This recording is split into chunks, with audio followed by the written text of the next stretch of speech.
നമസ്കാരം, ഞാൻ Shonima. Al Hilal hospitals and medical centres അവതരിപ്പിക്കുന്ന BMC ന്യൂസ് ലൈവിലേക്ക് സ്വാഗതം. ആദ്യം ബഹ്റൈനിൽ നിന്നുള്ള വാർത്തകളിലേക്ക്. ബഹ്റൈനിൽ താമസ നിയമങ്ങൾ ലംഘിക്കുന്നവരെ പിടികൂടുക എന്ന ലക്ഷ്യത്തോടെയുള്ള പരിശോധന ശക്തമാക്കി ലേബർ മാർക്കറ്റ് റെഗുലേറ്ററി അതോറിറ്റി. ഇതിന്റെ ഭാഗമായി LMRA നടത്തിയ ക്യാമ്പയിന്റെ ഭാഗമായി കഴിഞ്ഞ ആഴ്ചയിൽ നിരവധി ലംഘനങ്ങൾ കണ്ടെത്തുകയും 71 പേരെ നാടുകടത്തുകയും ചെയ്തു.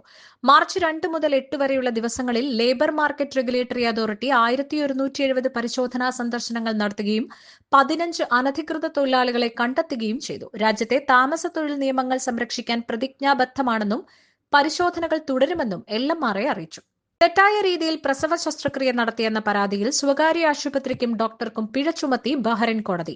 തെറ്റായി ശസ്ത്രക്രിയ നടത്തിയതിലൂടെ നവജാത ശിശുവിന് അംഗവൈകല്യം ഉണ്ടായെന്നാണ് കേസ്.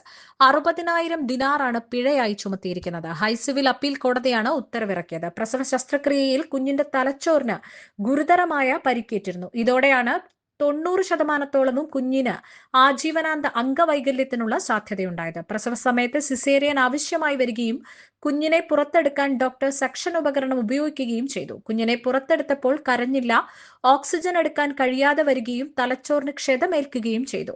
ഹൃദയമിടിപ്പ് കുറവായിരുന്നതിനാൽ കുഞ്ഞിനെ ഉടൻ തന്നെ സൽമാനിയ മെഡിക്കൽ കോംപ്ലക്സിലേക്ക് മാറ്റുകയും ചെയ്തു. അവിടെ അത്യാഹിത നിലയിൽ കഴിയേണ്ടി വന്നത് 40 ദിവസത്തോളമാണ്. സംഭവത്തിൽ ആവശ്യമായ മെഡിക്കൽ രീതികൾ കൃത്യമായി പാലിക്കപ്പെട്ടോ തുടങ്ങി നിരവധി കാര്യങ്ങൾ അന്വേഷിക്കാൻ നാഷണൽ ഹെൽത്ത് റെഗുലേറ്ററി അതോറിറ്റിയിൽ നിന്നുള്ള വിദഗ്ധരോട് കോടതി അന്വേഷണത്തിന് ഉത്തരവിട്ടിരുന്നു. ശസ്ത്രക്രിയ നടക്കുമ്പോൾ കുഞ്ഞിന്റെ ഹൃദയമിടിപ്പ് പരിശോധിക്കുന്നതിൽ ഡോക്ടർ പരാജയപ്പെട്ടെന്നും സെക്ഷൻ ഡെലിവറി സംബന്ധിച്ച അപകട സാധ്യതകൾ മാതാപിതാക്കളുമായി സംസാരിച്ചിരുന്നില്ലെന്നും അന്വേഷണത്തിൽ വ്യക്തമാവുകയായിരുന്നു. തുടർന്നാണ് ആശുപത്രിക്കും ഡോക്ടർമാർക്കും പിഴ ചുമത്തിക്കൊണ്ട് കോടതിയുടെ ഉത്തരവ്. ആലപ്പുഴ ജില്ലക്കാരുടെ ബഹ്റൈനിലെ കൂട്ടായ്മയായ വോയിസ് ഓഫ് ആലപ്പിയുടെ വനിതാ വിഭാഗം എക്സിക്യൂട്ടീവ് കമ്മിറ്റി പുനഃസംഘടിപ്പിച്ചു. രശ്മി അനൂപ് ചീഫ് കോർഡിനേറ്ററായും ആശാ സെഹ്റ, ശൈലജ അനിയൻ എന്നിവർ കോർഡിനേറ്റർമാരുമായും തുടരും. ബാഹിറ അനസ്, ആതിര ധനേഷ്, നന്ദന പ്രസാദ്, വീണ വൈശാഖ്, അശ്വിനി സജിത്, ജീസ ജെയിംസ്, അശ്വതി പ്രവീൺ, നിസി ശരത് എന്നിവരാണ് എക്സിക്യൂട്ടീവ് കമ്മിറ്റി അംഗങ്ങൾ. വോയിസ് ഓഫ് ആലപ്പി പ്രസിഡന്റ് അധ്യക്ഷനായ യോഗത്തിൽ വനിതാ വിഭാഗത്തിന്റെ കഴിഞ്ഞകാല പ്രവർത്തനങ്ങൾ വിലയിരുത്തുകയും എക്സിക്യൂട്ടീവ് കമ്മിറ്റി പുനഃസംഘടിപ്പിക്കുകയും ചെയ്തു. ജനറൽ സെക്രട്ടറി ധനേഷ് മുരളി സ്വാഗതം ആശംസിച്ചു. Treasurer Boney Mulappamballil, vice president Anoop Sasikumar എന്നിവർ ആശംസകൾ നേർന്നു. വനിതാ വിഭാഗം എക്സിക്യൂട്ടീവ് അംഗം നന്ദന പ്രസാദ് നന്ദി രേഖപ്പെടുത്തി. Palakkad arts and cultural theatre ഇഫ്താർ സംഗമം സംഘടിപ്പിച്ചു. ബഹ്റൈനിലെ സാമൂഹ്യ സാംസ്കാരിക മാധ്യമ രംഗത്തെ പ്രമുഖർ സംഗമത്തിൽ പങ്കെടുത്തു. പാക് ചീഫ് കോർഡിനേറ്റർ ജ്യോതി മേനോൻ അധ്യക്ഷയായ ചടങ്ങിൽ ജനറൽ സെക്രട്ടറി ശിവദാസ് നായർ സ്വാഗതം ആശംസിച്ചു. നോമ്പിന്റെ സന്ദേശത്തെക്കുറിച്ചും അത് മനുഷ്യരിൽ ഉണ്ടാക്കേണ്ടുന്ന പരിവർത്തനത്തെ സംബന്ധിച്ചും ജമാൽ നത്വി റമദാൻ സന്ദേശത്തിൽ ഉണർത്തി. ലഹരിയുടെ ഉപയോഗം മൂലം നമ്മുടെ യുവതയും സമൂഹവും നശിച്ചു പോകുന്ന വേദനാജനകമായ സാഹചര്യത്തിൽ രക്ഷിതാക്കൾ പാലിക്കേണ്ട കടമകളെക്കുറിച്ചും അദ്ദേഹം സൂചിപ്പിച്ചു. പാക് ഭാരവാഹികളായ സൻമാലുൽ ഫാരിസ്, ജഗദീഷ് കുമാർ, മൂർത്തി നൂറണി, രമേശ് KT, സതീഷ് കുമാർ, സുഭാഷ് മേനോൻ, രാംദാസ് നായർ തുടങ്ങി നിരവധി പേർ ഇഫ്താർ സംഗമത്തിന് നേതൃത്വം നൽകി. ദീപക് വിജയൻ ചടങ്ങിന് നന്ദി രേഖപ്പെടുത്തി. ബഹ്റൈനിലെ സൗഹൃദങ്ങൾക്ക് പ്രാധാന്യം നൽകി പ്രവർത്തിക്കുന്ന VR1 കൂട്ടായ്മയുടെ കുടുംബസംഗമവും നോമ്പുതുറയും ഹൂറയിലെ ചാരിറ്റി ഹാളിൽ സംഘടിപ്പിച്ചു. 100-ൽ പരം അംഗങ്ങൾ പങ്കെടുത്ത നോമ്പുതുറയ്ക്ക് ഷിഹാബ് കറുകപ്പത്തൂർ റമദാൻ സന്ദേശം നൽകി.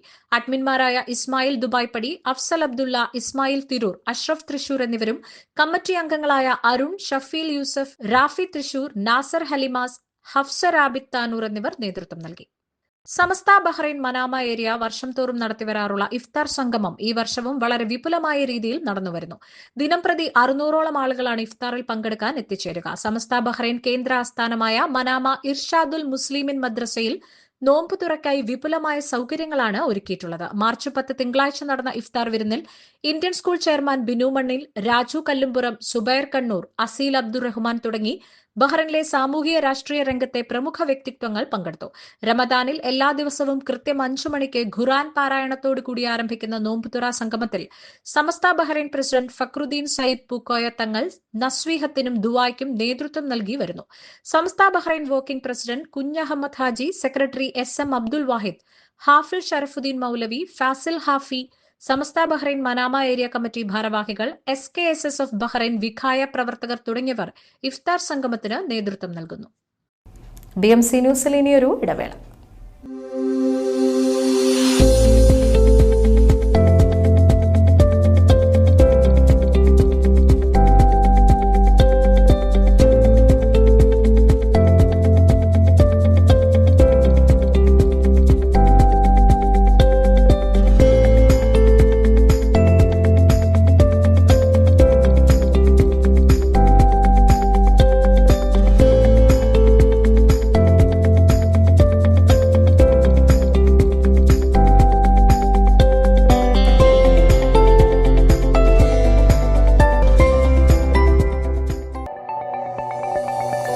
Our skin is the mirror of our soul.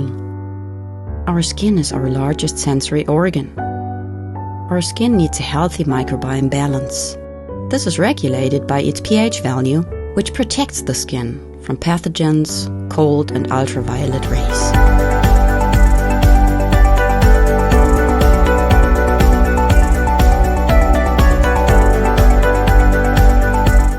Sebamed protects your skin.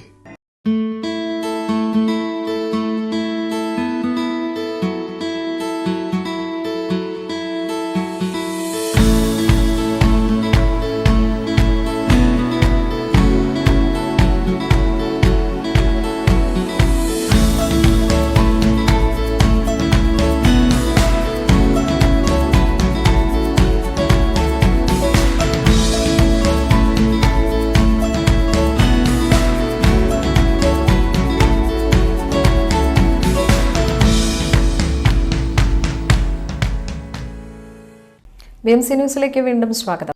Youth India football club സംഘടിപ്പിക്കുന്ന യൂത്ത് കപ്പ് സീസൺ 2 ഫുട്ബോൾ ടൂർണമെന്റിന്റെ logo YIFC president Sawad Thalappacheri KFA president Arshad പാലക്കണ്ടിക്ക് നൽകി പ്രകാശനം ചെയ്തു. KFA ബഹ്റൈൻ എക്സിക്യൂട്ടീവ് അംഗങ്ങൾ റാഫി, മഞ്ചെ, ശബരി എന്നിവരും ചടങ്ങിൽ പങ്കെടുത്തു. വരുന്ന ഏപ്രിലിൽ ഒരു മാസത്തോളം അരങ്ങേറുന്ന വമ്പിച്ച ടൂർണമെന്റിൽ 32 ടീമുകൾ മാറ്റുരയ്ക്കും. 350ഓളം കളിക്കാർ ഭാഗമാകുന്ന ടൂർണമെന്റിൽ വൻ ജനപങ്കാളിത്തം പ്രതീക്ഷിക്കുന്നതായി KFA പ്രസിഡന്റ് അർഷാദ് അറിയിച്ചു. ഖമീസിലുള്ള AC മിലാൻ ഗ്രൗണ്ടിൽ എല്ലാ ഫുട്ബോൾ പ്രേമികളെയും ടൂർണമെന്റ് വീക്ഷിക്കുവാൻ സ്വാഗതം ചെയ്യുന്നതായും അദ്ദേഹം അറിയിച്ചു. ഉംറ തീർത്ഥാടകർക്കായുള്ള പുതുക്കിയ മാർഗനിർദ്ദേശങ്ങൾ പുറത്തിറക്കി ആഭ്യന്തര മന്ത്രാലയം. മക്കയിലെ ഗ്രാൻഡ് മോസ്കിനും പരിസരത്തുമായി ഏർപ്പെടുത്തിയിരിക്കുന്ന നിയന്ത്രണങ്ങൾ ഉൾക്കൊള്ളിച്ചതാണ് പുതിയ മാർഗനിർദ്ദേശങ്ങൾ. തീർത്ഥാടകരുടെയും വിശ്വാസികളുടെയും സുരക്ഷ കണക്കിലെടുത്തും അവർക്ക് തടസ്സമില്ലാത്ത പ്രാർത്ഥന ഉറപ്പാക്കുന്നതിനുമായാണ് ഇത്തരമൊരു നടപടിയെന്ന് അധികൃതർ അറിയിച്ചു. ഗ്രാൻഡ് മോസ്കിനുള്ളിലും പരിസര പ്രദേശങ്ങളിലും മൂർച്ചയേറിയ ഉപകരണങ്ങളോ ആയുധങ്ങളോ കൊണ്ടുവരാൻ പാടുള്ളതല്ല. കൂടാതെ ഈ പ്രദേശങ്ങളിൽ ഒരു വിധത്തിലുമുള്ള പണപ്പിരിവുകളും അനുവദിക്കുന്നതല്ല. പള്ളിയുടെ മുറ്റത്തേക്കോ ഹറം ഏരിയയിലേക്കോ റോഡുകളിലോ മോട്ടോർ സൈക്കിളുകൾക്കും ബൈസൈക്കിളുകൾക്കും പ്രവേശനം ഉണ്ടായിരിക്കില്ലെന്നും മാർഗനിർദ്ദേശങ്ങളിൽ പറയുന്നു. ഭിക്ഷാടനം, പുകവലി, സാധനങ്ങളുടെ വിൽപ്പന എന്നിവയ്ക്കും നിരോധനം ഏർപ്പെടുത്തിയിട്ടുണ്ട്. പള്ളിക്കകത്തും പുറത്തുമായി ലഗേജുകൾ, ബാഗുകൾ എന്നിവ കൊണ്ടുവരുന്നതും ജനലുകളിലും മറ്റുമായി അവ തൂക്കിയിടുന്നതും തുടങ്ങി പ്രാർത്ഥനയ്ക്കെത്തുന്ന വിശ്വാസികളുടെയും തീർത്ഥാടകരുടെ സമാന്തരാന്തരീക്ഷം തകർക്കുന്ന എല്ലാ പ്രവൃത്തികളും മന്ത്രാലയം വിലക്കിയിട്ടുണ്ട്. മുണ്ടക്കൈ ചൂരൽമല ഉരുൾപൊട്ടൽ ദുരന്തബാധിതർക്കുള്ള ടൌൺഷിപ്പിന് ഈ മാസം 27 മുഖ്യമന്ത്രി പിണറായി വിജയൻ തറക്കല്ലിടുമെന്ന് നിയമസഭയിൽ റവന്യൂ മന്ത്രി കെ രാജൻ വ്യക്തമാക്കി. പുനരധിവാസം വൈകുന്നത് ചൂണ്ടിക്കാട്ടി പ്രതിപക്ഷം നൽകിയ അടിയന്തര പ്രമേയ നോട്ടീസിന് മറുപടി നൽകുകയായിരുന്നു മന്ത്രി. ഇതിനിടെ ദുരന്തബാധിതരുടെ അന്തിമ ലിസ്റ്റ് പ്രസിദ്ധീകരിച്ചിട്ടില്ലെന്നും സംസ്ഥാന സർക്കാർ പുനരധിവാസം വൈകിപ്പിച്ചെന്നും ടി സിദ്ദിഖ് കുറ്റപ്പെടുത്തി. അതേസമയം മുണ്ടക്കൈ ചൂരൽമല ഉരുൾപൊട്ടൽ പുനരധിവാസ ടൌൺഷിപ്പിൽ വീട് വേണ്ടവർക്ക് വീടിനൊപ്പം 10 സെന്റ് സ്ഥലം തന്നെ വേണമെന്ന നിലപാടിൽ ഉറച്ച് ദുരന്തബാധിതർ കൽപ്പറ്റ എൽസ്റ്റൺ എസ്റ്റേറ്റിൽ കണ്ടെത്തിയ 64 ഹെക്ടർ സ്ഥലത്ത് നിർമ്മിക്കുന്ന ടൌൺഷിപ്പിൽ 7 സെന്റ് സ്ഥലവും 1000 ചതുരശ്ര അടിയുള്ള വീടും എന്നതാണ് സർക്കാർ നിലപാട്. വീട് വേണ്ടാത്തവർക്ക് 15 ലക്ഷം രൂപയുടെ സാമ്പത്തിക സഹായം നൽകും. CPIM സംസ്ഥാന കമ്മിറ്റിയിൽ VS അച്യുതാനന്ദനെ പ്രത്യേക ക്ഷണിതാവാക്കും. പാർട്ടി കോൺഗ്രസ് കഴിഞ്ഞ ശേഷമാകും VSനെ പ്രത്യേക ക്ഷണിതാവായി തീരുമാനിക്കുക.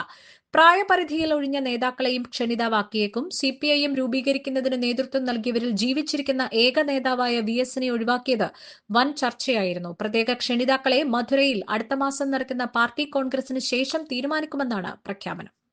പാലക്കാട് സൂര്യാഘാതമേറ്റ് 2 കന്നുകാലികൾ ചത്തു. വടക്കാഞ്ചേരി, കണ്ണമ്പ്ര എന്നിവിടങ്ങളിലാണ് വേനൽ ചൂടേറ്റ് കന്നുകാലികൾ ചത്തത്. പോസ്റ്റ്മോർട്ടത്തിലാണ് സൂര്യാഘാതമാണ് മരണകാരണമെന്ന് സ്ഥിരീകരിച്ചത്. വയലിൽ മേയാൻ വിട്ടിരുന്ന പശുക്കളാണ് ചത്തത്. സംഭവത്തിൽ മൃഗസംരക്ഷണ വകുപ്പ് ജാഗ്രതാ നിർദ്ദേശം പുറപ്പെടുവിച്ചു. ജില്ലാ മൃഗസംരക്ഷണ കേന്ദ്രത്തിൽ കൺട്രോൾ റൂമും തുറന്നിരിക്കുകയാണ്. പാലക്കാട് കഴിഞ്ഞ ദിവസങ്ങളിലായി 39 ഡിഗ്രി വരെ താപനില രേഖപ്പെടുത്തിയിരുന്നു. സംസ്ഥാനത്ത് ചൂട് കൂടുന്നതിന്റെ പശ്ചാത്തലത്തിൽ ഉയർന്ന അൾട്രാ വയലറ്റ് സൂചിക രേഖപ്പെടുത്തിയതിനാൽ പൊതുജനങ്ങളും ജാഗ്രത പാലിക്കണമെന്ന് മുഖ്യമന്ത്രി പിണറായി വിജയനും മുന്നറിയിപ്പ് നൽകിയിരുന്നു. രാവിലെ 10 മണി മുതൽ 3 മണി വരെ നേരിട്ട് സൂര്യപ്രകാശം ഏൽക്കുന്നത് പരമാവധി ഒഴിവാക്കാൻ ശ്രദ്ധിക്കണമെന്നും പകലിറങ്ങുമ്പോൾ തൊപ്പി, കുട, സൺഗ്ലാസ് എന്നിവ ഉപയോഗിക്കാൻ ശ്രമിക്കണമെന്നും അദ്ദേഹം അറിയിച്ചു. ആരോഗ്യ വകുപ്പും പൊതുജനങ്ങളുടെ ശ്രദ്ധയ്ക്കായി നിരവധി നിർദ്ദേശങ്ങളാണ് പുറപ്പെടുവിച്ചിരിക്കുന്നത്. ഈ വാർത്തയോടുകൂടി ഇന്നത്തെ BMC ന്യൂസ് ലൈവിൽ മലയാളം വാർത്തകൾ പൂർണ്ണമാകുന്നു. ശുഭരാത്രി.